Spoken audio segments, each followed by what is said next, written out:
Assalamualaikum warahmatullahi wabarakatuh. Apa kabar teman-teman semua? Semoga dalam keadaan baik dan sehat semua ya. Amin.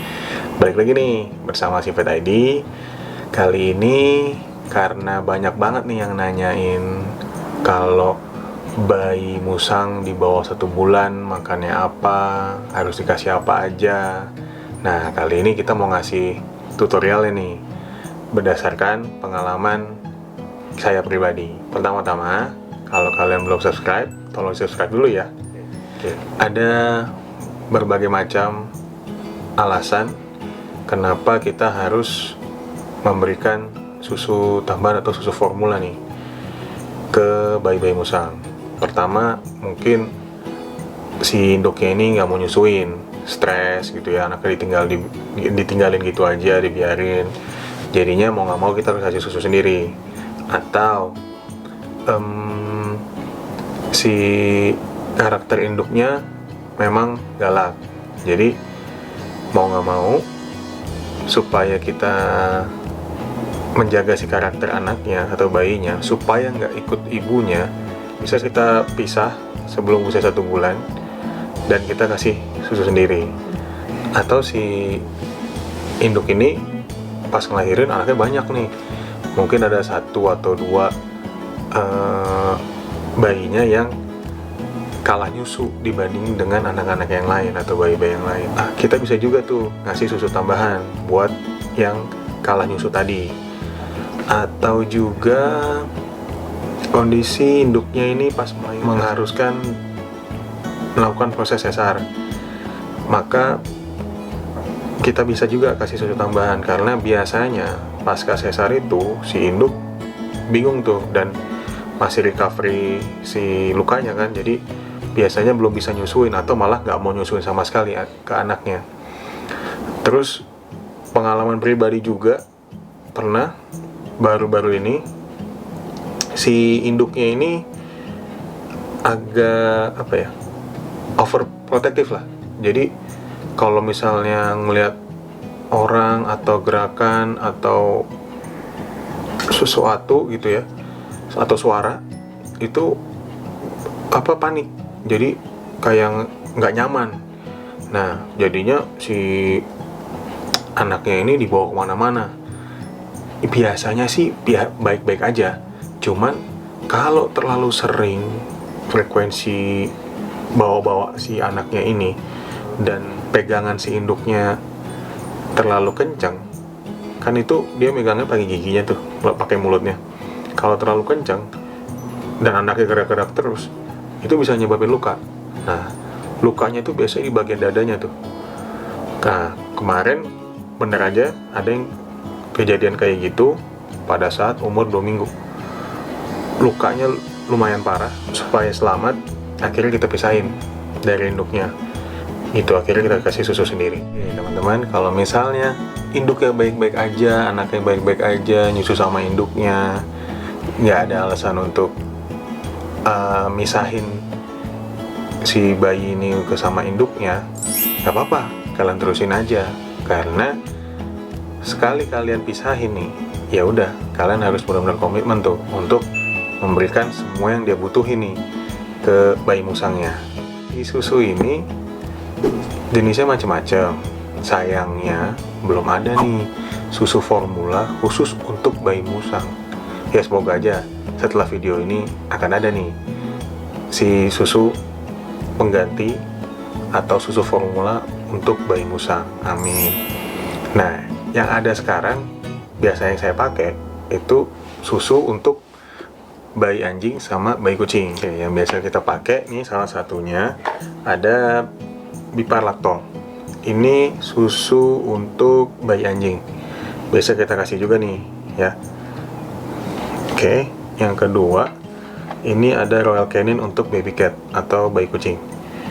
Oke, 2 ini kita bukan endorse ya teman-teman ya. Ini benar-benar konsumsi pribadi, sekalian review untuk kalian. Terus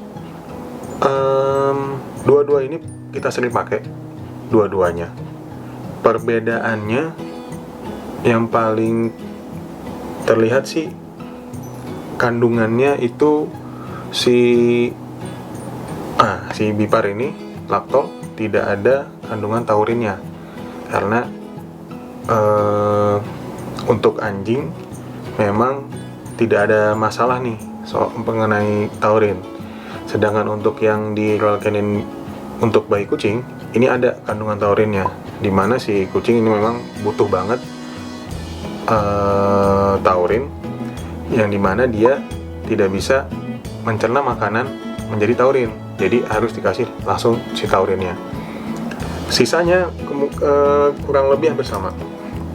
Nah, perbedaan selanjutnya itu kalau si Lactol ini benar-benar kita beli isinya cuman susunya aja gitu. Jadi susu sama sendok takar. Kalau misalnya si Royal Canin ini selain susunya, kita juga dapat botol dotnya, terus ujung dotnya tuh nipelnya itu dapat 3, sendok takar sama apa lagi ya? Udah itu aja sih. Tapi dia ada botol dotnya nih, yang si Lactol enggak. Harganya lebih mahal si Royal Canin, cuma dia dapat botolnya, yang ini enggak. Kalau kalian mau pilih yang mana aja terserah. Yang jelas dua-dua ini sering banget kami pakai untuk si bayi-bayi musang, dan sampai sekarang semuanya aman-aman aja, alhamdulillah. Mau kalian beli yang manapun terserah. Yang jelas tolong cek dulu nih tanggal kadaluarsanya ya, biasanya ada di bagian paling bawahnya nih. Jangan sampai kalian nggak ngecek gitu ya, nggak tahu udah kadaluarsa, yang niatnya ngasih yang paling bagus buat si musangnya malah bahaya nih buat musangnya gitu. Terus sebenarnya di luar sana banyak jenis-jenis atau merek-merek lain selain 2 ini, cuman yang sering ditemuin sih 2 ini. Yang jelas tolong kalian berikan memang susu formula untuk hewan, bukan susu formula untuk bayi manusia atau yang lainnya.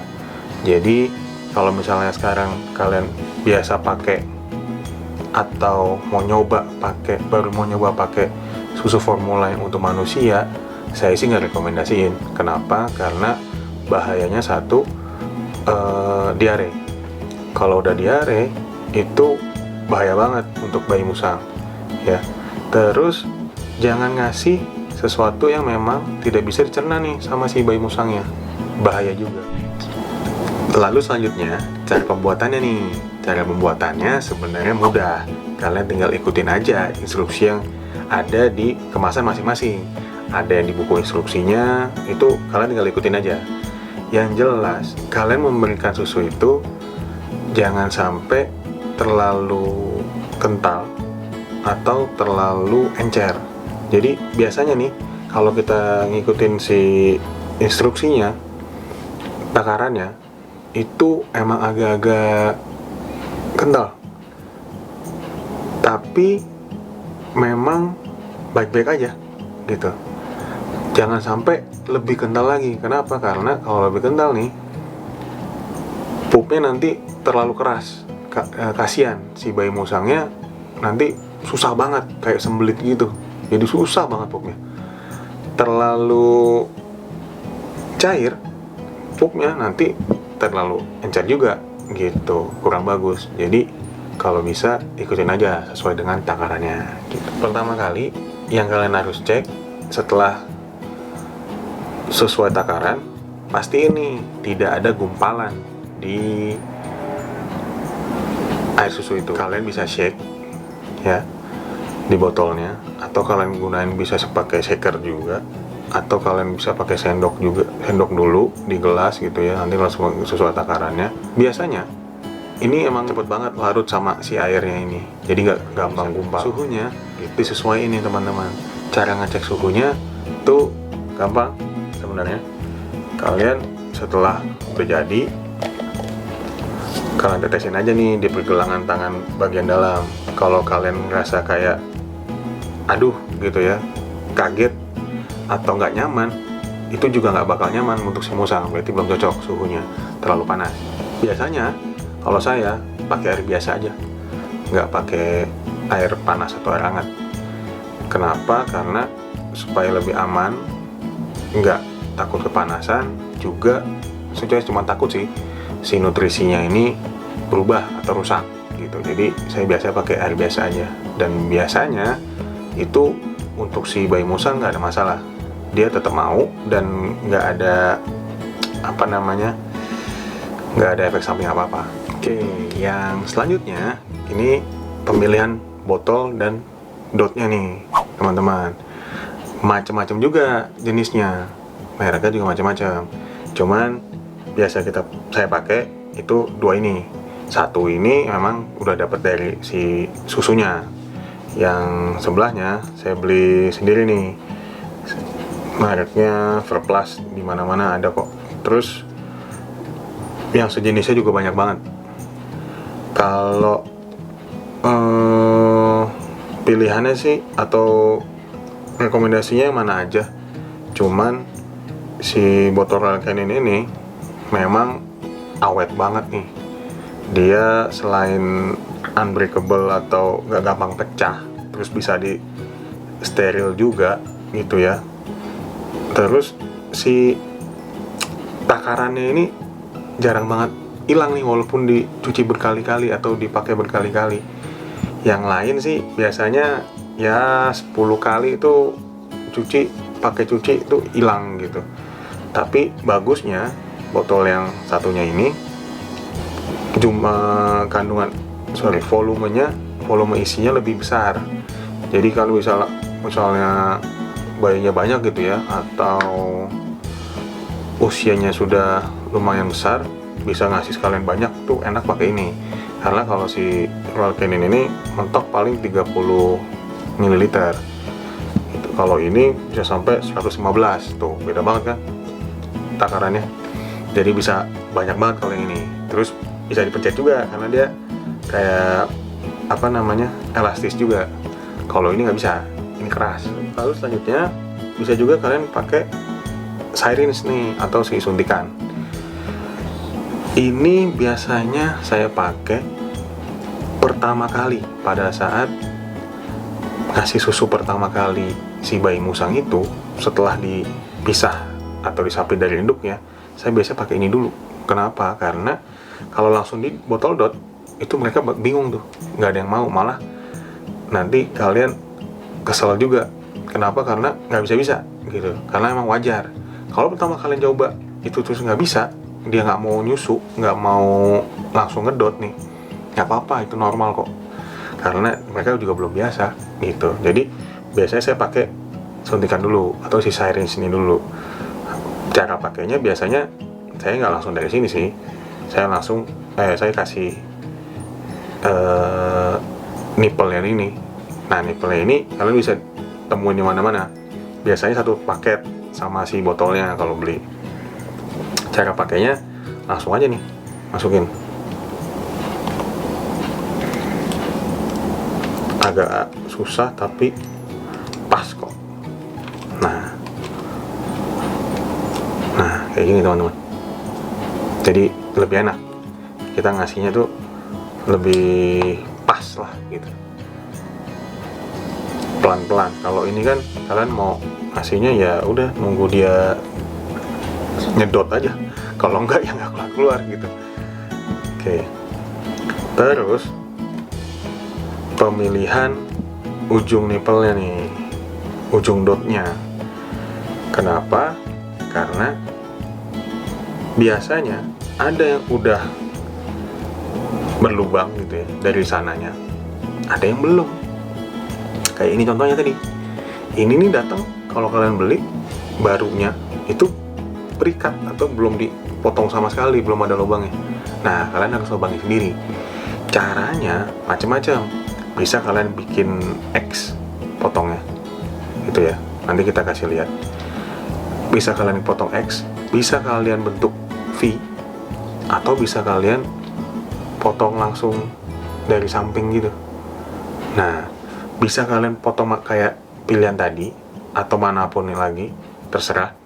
Yang jelas ngetesnya adalah kalau kalian udah kepotong terus udah terisi nih sama susu, kalian tes dulu, tumpahin. Kalau misalnya netesnya terlalu deras, terlalu cepat, berarti motongnya kebesaran gitu, lubangnya terlalu besar. Jangan sampai juga nggak keluar sama sekali, nanti dia nyusunya makin susah tuh. Bagusnya sih debitnya netesnya pelan-pelan, netes sendiri gitu. Kalau yang dari Royal Canin, bagusnya dia ini udah kepotong teman-teman, udah ada lubangnya. Dan bagusnya lagi, dia ini ada pilihan debit susu yang keluar. Jadi di sini ada angka 1, 2, sama angka 3. Nah, semakin besar angkanya, debit susu yang keluar akan semakin besar gitu. Tapi nggak sampai terlalu deras juga, nggak sampai kayak gitu. Cuman kalian bisa sesuaiin nih, enaknya gitu. Caranya pas kalian nyusuin, angka yang kalian pilih itu ada di atas. Jadi kalau misalnya kayak gini nih, nah setelah kayak gini, kalian mau ngasih susu begini nih, di bagian atas nih angka yang kalian pilih, yang kalian lihat, yang bisa kelihatan sama kalian tuh angka yang kalian pilih. Misalnya nih angka 3 gitu ya, angka 3. Nah, si angka 3-nya ini di atas begini. Jadi kalian bisa lihat angka 3-nya nih. Lalu untuk pemberian susunya, caranya itu pertama-tama kalian pastiin kalau si bayi musang ini suhu tubuhnya tidak terlalu dingin, kayak normal aja suhu ruangan gitu ya. Kalau kalian pegang nih, badannya tuh nggak dingin, hangat malah gitu. Nah, itu berarti dia udah siap untuk kita kasih susu. Lalu selanjutnya berikanlah si susu ini pada posisi yang benar gitu. Posisi yang benar itu kayak gimana sih? Posisi yang benar itu perutnya itu berada di bawah datar sama alasnya gitu ya. Jadi perutnya itu ada di bagian bawah, tidak sebaliknya, nggak telentang gitu. Kenapa? Karena bahaya tuh untuk si bayi musang. Satu, bisa tersedak juga. Kalau udah tersedak, kemungkinan cairannya akan ada yang masuk ke paru-paru. Nah, itu lebih bahaya lagi teman-teman. Jadi memang lucu sih biasanya ya, untuk kalian foto lah segala macam, sebenarnya lucu dan kayak kayak biasa aja gitu. Tapi bahayanya besar. Jadi kalau menurut saya sih, kalau saya saranin jangan diberikan di posisi terbalik atau telentang. Kita juga kan tahu ibunya, si bayi musang ini pada saat nyusu sama ibunya, sama induknya, itu posisinya ya kayak tengkurap gitu, posisi perutnya di bawah. Jadi ya sebisa mungkin berikan dengan posisi yang benar, alaminya seperti itu.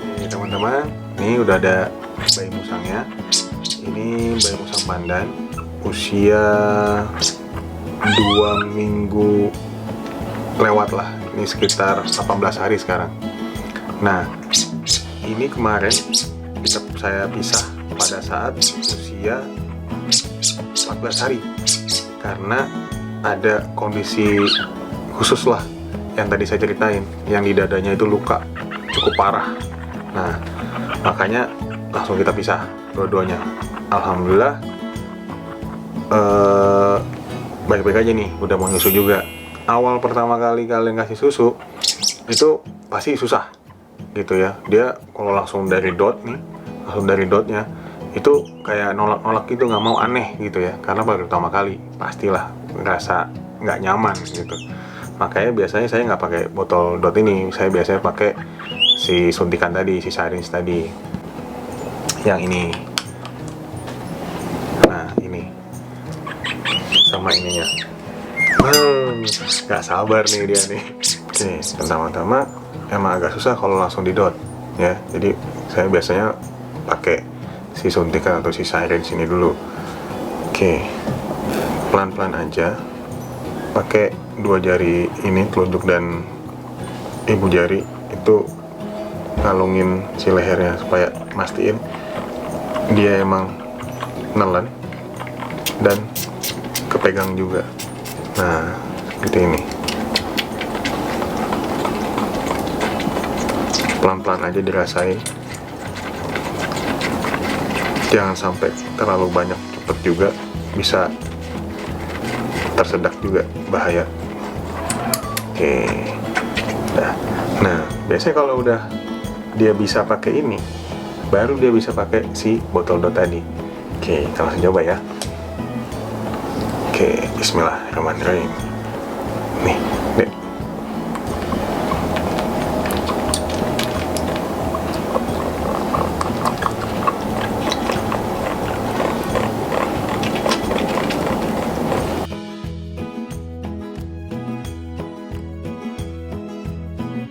Gitu. Nah, kalau udah, alhamdulillah. Jangan lupa untuk dibersihin juga nih si area mulutnya tadi, supaya nggak ada bekas-bekas susu yang nempel dan menyebabkan jamur. Juga jangan lupa buat ngerangsang dia untuk pipis dan pup juga. Kenapa? Karena kalau sama induknya nih, biasanya dijilat-jilat sama induknya di bagian area kelaminnya itu. Nanti dia akan pipis sama pup juga. Nah, kalau kayak udah dipisahin kayak gini, ya kalian nggak perlu ngejilatin juga sih. Kalian cukup tisu aja di area kelaminnya gini, atau bisa juga kalian balik. Karena biasanya kalau sama induknya nih, posisinya dia telentang gini sambil dijilat-jilatin. Oke, sebentar, sini deh, yuk, sini, nih, gini. Nah, bisa juga begini. Tapi kalau saya biasanya malah lebih baik seperti tadi.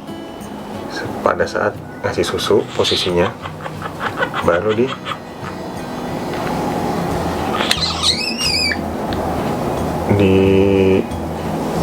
lus-lus di bagian kelaminnya. Ini biasanya dia langsung pipis sama pup juga nih nanti. Itu. Apalagi kalau yang kondisinya perutnya keras banget gitu, kayak sembelit gitu. Nah, dia emang belum bisa nih untuk pipis sama pup sendiri. Jadi kalian harus pancing, harus rangsang. Oke. Kalau udah, sudah deh. Kalian bisa ajak main dulu ya, supaya memperkuat ikatan kalian nih, supaya dia bisa bonding juga sama kalian. Karena tujuan kita kan memang menghilangkan si sifat liarnya mereka, supaya memang layak untuk dipelihara. Tujuan kita kan sebenarnya itu.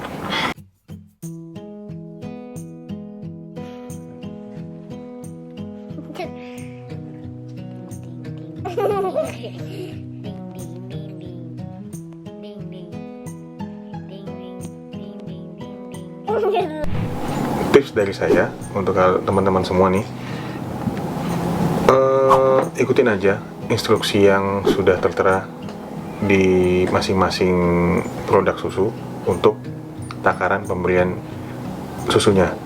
Untuk frekuensinya di sana ada juga tuh. Biasanya kalau umur di bawah 1 bulan itu bisa satu hari itu bisa 6 kali gitu, atau 3 jam sampai 4 jam sekali tuh dikasih terus, sampai nanti lama-kelamaan frekuensinya akan berkurang, bisa tinggal 3 kali sehari, tapi takarannya lebih banyak dari sebelum-sebelumnya begitu. Sampai akhirnya nanti dia udah mandiri, udah bisa makan sendiri, itu ya cukup sehari 2 kali aja, sama kayak musang-musang yang dewasa gitu teman-teman. Lalu tips kedua, untuk kita supaya tahu dia ini pertumbuhannya sesuai atau normal apa enggak, kalian timbang gitu. Nah, supaya kalian tahu nih perkembangannya setiap hari, kira-kira sih tiap hari itu kenaikannya sekitar 10 gram gitu, kurang lebih ya, nggak pasti. Takaran yang dikasih di tiap produk susu tadi nih, frekuensinya itu bener-bener cuman panduan aja. Yang paling bagus sih kalian sesuaikan dengan kebutuhan si bayi musangnya sendiri.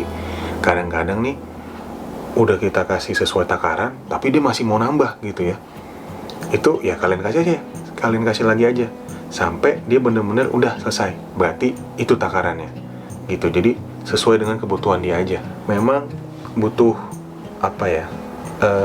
kesabaran. Kadang-kadang susah banget gitu apalagi pertama kali tuh teman-teman, itu wah nggak mau gitu, nggak mau ngedot sama sekali, bener-bener yang ditolak, banyak yang keluar lah macem-macem.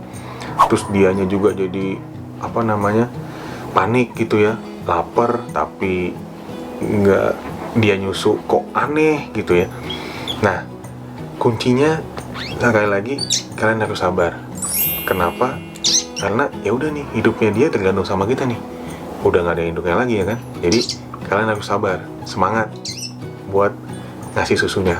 Ntar lama-lama juga pasti bisa kok. Biasanya sih pertama kalinya doang tuh yang susah banget, sisanya tuh udah kalau dia udah bisa nih, udah biasa, udah enak banget.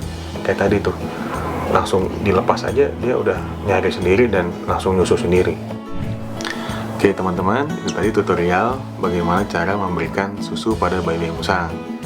Intinya sih kalian harus tetap sabar dan semangat nih untuk ngasih susunya ya. Semoga video ini bisa menjadi jawaban dari pertanyaan-pertanyaan kalian selama ini. Dan kalau kalian suka video ini, jangan lupa di like dan subscribe. Dan boleh juga nih dibagiin, di-share ke teman-teman yang membutuhkan. Salam kami dari Sifet ID, semoga bermanfaat. Sampai ketemu lagi di video-video selanjutnya. Assalamualaikum.